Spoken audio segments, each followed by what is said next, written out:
고린도전서 15장은 부활장이라고 불리는 장인데요. 이 부활이라는 것이 성도님들의 삶에는 어떤 의미로 다가오시나요?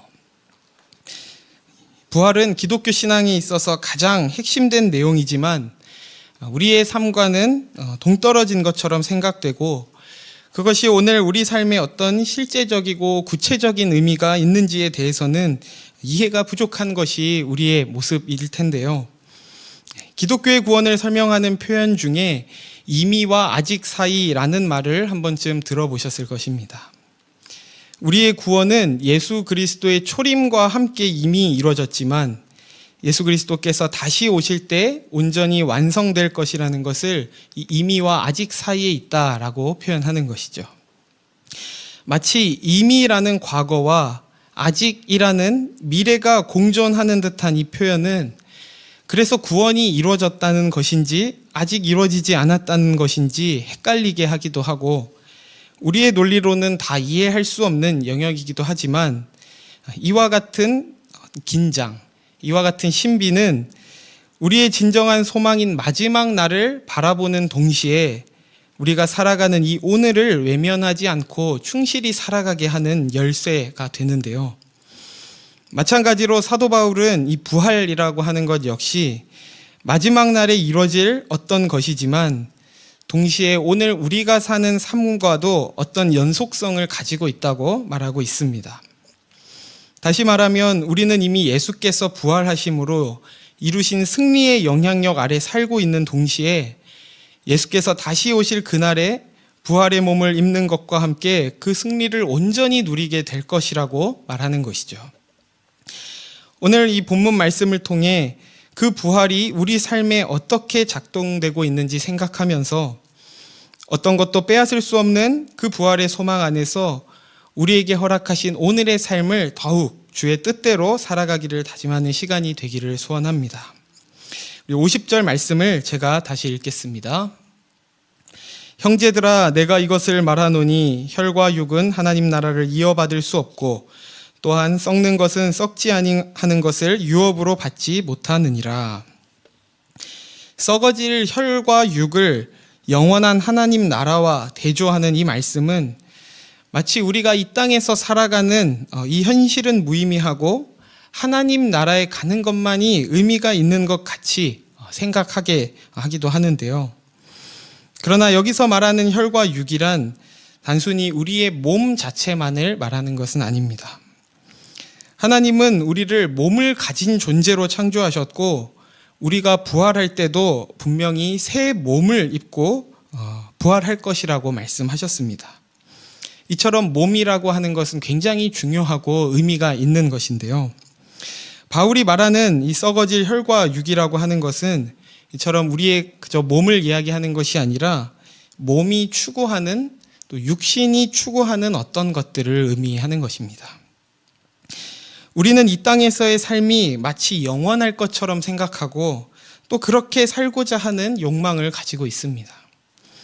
그래서 이 땅을 살아가며 우리에게 허락된 모든 것들을 오직 자기 자신만을 위해 사용하려고 하는데, 그것은 곧 우리 스스로가 영원하고자 하는, 다시 말하면 스스로 하나님이 되고자 하는 욕망이 겉으로 드러난 모습인 것입니다.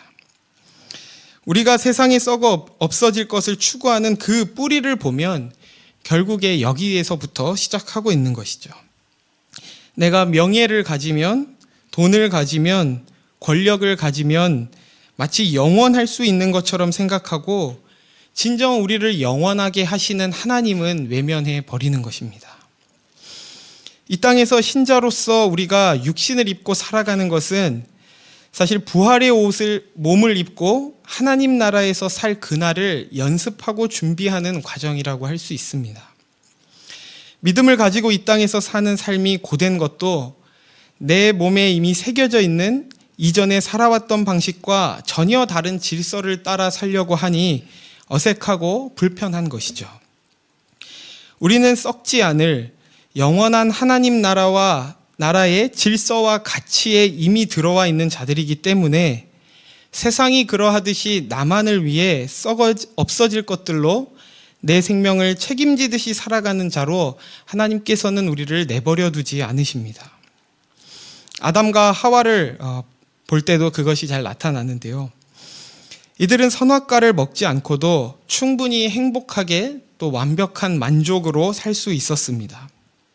그런데 하나님께서 허락하신 그 모든 것들은 다 제쳐두고 하나님이 금하신 선악과만 탐냈던 것이죠. 그 선악과를 먹으면 더 이상 하나님을 의존하지 않고도 스스로 온전해질 것이라는 헛된 기대로 인해 하나님과의 관계를 깨트리게 된 것입니다. 그리고 하나님께서는 이들이 생명나무의 열매를 먹지 못하도록 에덴 동산에서 쫓아내시는 것이죠. 이들의 참된 만족은 스스로 얼마나 온전해졌는가, 얼마나 대단한 능력을 갖췄는가에서 오는 것이 아니라 하나님과의 관계 안에, 하나님의 질서 안에 있다는 것을 잊어버렸습니다. 이들은 하나님으로 인해 충분히 만족할 수 있었으며 그것이 차고 넘쳐 다른 이들과 나누면서도 얼마든지 기쁘게 살 수 있는 자들이었던 것이죠. 그러나 썩어질 것, 혈과 육이 추구하는 것들에 눈이 먼 이들은 더 이상 에덴 동산에서 하나님과의 화평을 지속할 수 없게 되었습니다. 이것을 바울은 썩어 없어질 혈과 육을 쫓는 자는 영원한 하나님의 나라를 이어받을 수 없다고 말하고 있는 것이죠. 바울은 오늘 우리에게도 묻고 있습니다. 썩어 없어질 것에 종속되고 그것에 집착하며 살고 있는지, 아니면 영원히 썩지 않을 하나님의 나라에 속한 질서 안에서 살고 있는지 말입니다. 우리는 썩어질 돈과 권력과 명예와 쾌락이 아니라 하나님의 질서 안에서만 온전한 만족을 누릴 수 있도록 창조되었습니다. 저와 여러분이 이 땅에 속하여 살아가지만 혈과 육을 쫓아 세상의 방식과 세상의 질서를 따라 사는 자들이 아니라 하나님의 질서, 하나님과의 온전한 관계 속에서 더 사랑하고 더 나누고 더 용서하는 그럼 참된 삶을 사시기를 주의 이름으로 소원합니다. 그렇게 이 땅에서 썩어질 것이 아닌 영원한 것을 향해 살아가도록 우리를 부르셨음을 이야기하면서 그 영원한 생명을 향해 나아가는 과정에는 어떤 분명한 변화가 있을 것이라고 말하는데요. 우리 51절부터 53절 말씀을 함께 읽겠습니다. 시작. 보라, 내가 너희에게 비밀을 말하노니 우리가 다 잠잘 것이 아니요 마지막 나팔에 순식간에 호련히 다 변화되리니 나팔 소리가 나매 죽은 자들이 썩지 아니할 것으로 다시 살아나고 우리도 변화되리라. 이 썩을 것이 반드시 썩지 아니할 것을 입겠고 이 죽을 것이 죽지 아니함을 입으리로다. 바울은 한 가지 비밀을 말한다고 하는데요. 그 비밀은 무엇이냐면 우리의 죽음은 죽음이 아니라 잠을 자는 것과 같다는 것입니다. 이처럼 성경에서 신자의 죽음은 늘 자는 것으로 표현하는데 그것은 신자에게 죽음은 죽음으로 끝이 아니라 다시 그 이후가 있기 때문인 것이죠. 잠을 잤다가 깨어나듯이 우리가 죽고 다시 부활할 때에 모두가 호련히 변화하게 된다는 것입니다. 그때는 이전과 같은 몸으로 살아나는 것이 아니라 썩지 아니할 새 몸으로 다시 살아난다는 것이죠. 여기서 부활의 중요한 내용이 담겨 있는데요. 부활이란 단순히 죽었다가 이전에 산 상태로 돌아가는 정도가 아니라 썩지 않을 새 몸으로 온전한 모습으로 변화된다는 것입니다. 이전에는 분명히 노쇠하고 병들고 썩어 없어질 몸이었으나 이제 다시 일어나면 영원히 썩지도 않을, 또 영원히 죽지도 않을 온전한 몸을 입게 된다는 것이죠. 물론 이 말씀은 예수님께서 다시 오실 그날에 일어날, 그날에 성취될 말씀이지만 이 부활의 능력이 부활로 가는 연속선상에 있는 오늘 우리의 삶에도 나타나게 되는데요. 우리가 삶에서 경험하는 작은 죽음들, 지는 것 같고 또 망하는 것 같고 실수하고 실패한 일들로 인해 우리의 결국이 죽음으로 운명 지어질 수 없고 다시 기회를 얻게 될 것이라는 것입니다. 그리고 그 기회는 이전에 그 실패했던 그 자리에서 똑같은 기회를 얻는 정도가 아니라 그 경험했던 죽음들, 실패들을 통해 우리는 더 성장한 자로, 더 온전한 자로 변화되어 가는 것이 바로 우리가 오늘 부활을 살고 있다는 것의 의미입니다. 우리 모습을 보면 늘 그 자리가 그 자리인 것 같고 그렇게 멈춰 있는 것 같지만 하나님께서는 지금도 우리를 창조하실 때 목적하셨던 그 온전한 모습과 형상으로 만들어 가고 계신 줄 믿습니다. 그리고 마지막 날에 우리는 호련히 그러한 모습으로, 그 온전한 모습으로 변화될 것입니다. 그러니 우리에게 주신 하루만큼, 또 우리에게 주신 기회만큼 부활의 몸을 입을 그때를 준비하며 더욱 하나님 나라의 질서를 따라 살아내는 저와 여러분이 되기를 소원합니다. 바울은 그날에 대해 다시 한 번 더 말하기를, 이전에는 사망이 생명을 삼켰지만 그날에는 생명이 사망을 삼킬 것이라고 말하고 있는데요. 54절을 제가 다시 읽겠습니다. 이 썩을 것이 썩지 아니함을 입고 이 죽을 것이 죽지 아니함을 입을 때에는 사망을 삼키고 이기리라고 기록된 말씀이 이루어지리라. 결국 그날에 생명이 사망을 삼키고 이길 것이라고 하는데, 그날이 오기 전까지는 이 땅을 사는 우리에게 승리하는 날보다 이 사망의 권세 앞에 패배하는 날이 더 많은 그런 현실 속에 있음을 보게 됩니다. 하나님께서는 왜 우리를 자라게 하시고 키우시는 이 과정을 사망의 권세 아래서 하시는 걸까요? 우리는 그런 죽음의 권세 아래 사는 것처럼 예수께서 그 사망의 자리에 찾아오셨다는 것을 히브리서 기자가 말씀하는데요. 히브리서 2장 14절에서 15절을 제가 읽겠습니다.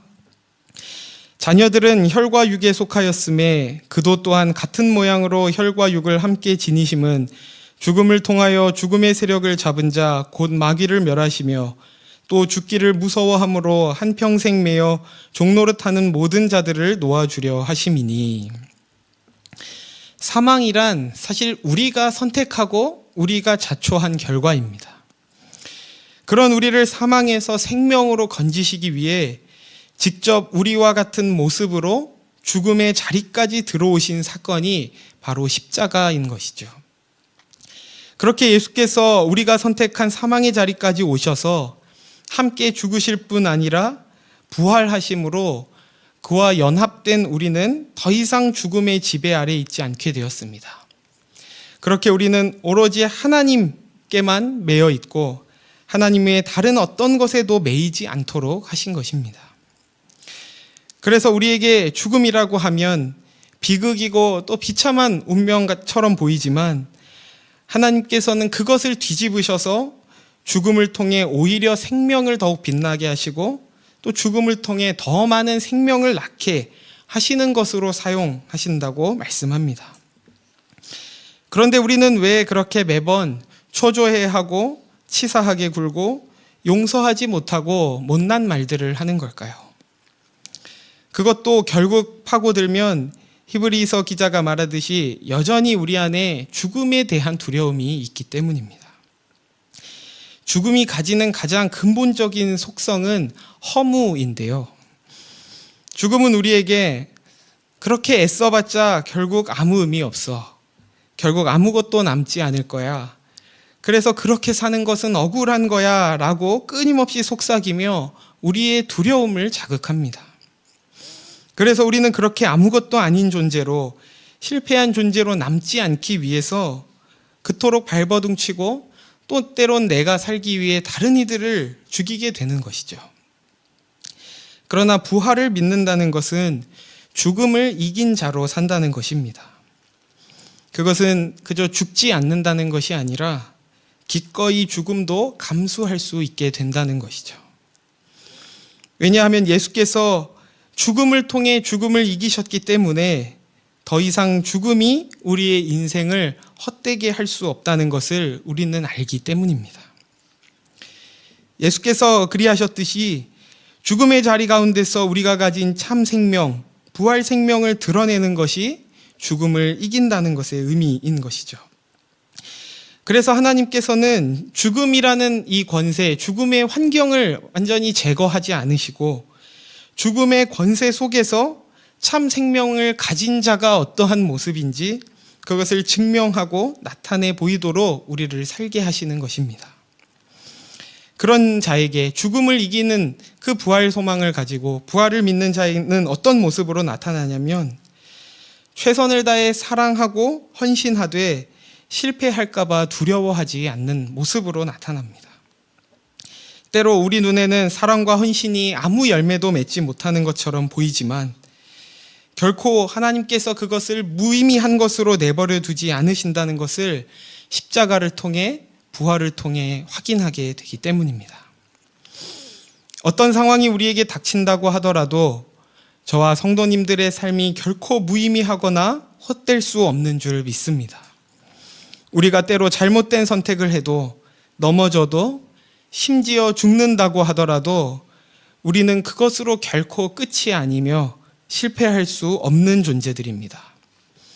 이 믿음으로 우리에게 주어진 삶의 조건이 어떠하든지 죽음의 권세 앞에서 더욱 살아있는 자로 참 생명을 가진 자로 사는 저와 여러분이 되기를 축복합니다. 그렇기 때문에 우리는 이제 바울과 함께 사망을 조롱할 수 있는 자들이 되었습니다. 바울은 55절과 56절에서 사망을 이렇게 조롱하는데요. 우리 함께 읽도록 하겠습니다. 시작. 사망아 너의 승리가 어디 있느냐? 사망아 내가 쏘는 것이 어디 있느냐? 사망이 쏘는 것은 죄요 죄의 권능은 율법이라. 이 55절을 조금 더 생생하게 표현하면 사망아 덤벼라 너가 할 수 있는 것이 무엇이냐라는 것입니다.